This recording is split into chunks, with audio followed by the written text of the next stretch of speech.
នេះបងប្អូនខ្ញុំឃើញតែនៅលើភ្នំកាច់ការភ្នំកាច់ការយើងឥឡូវគេសាងសង់អគារច្រើនណាឥឡូវមានផ្លូវកស៊ូមានអីច្រើនសាងសង់អគារនៅលើភ្នំច្រើនណា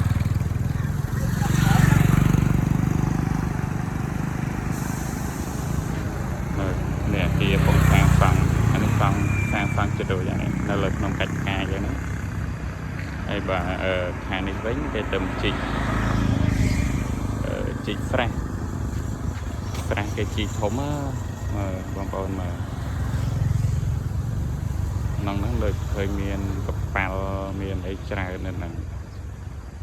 នឹង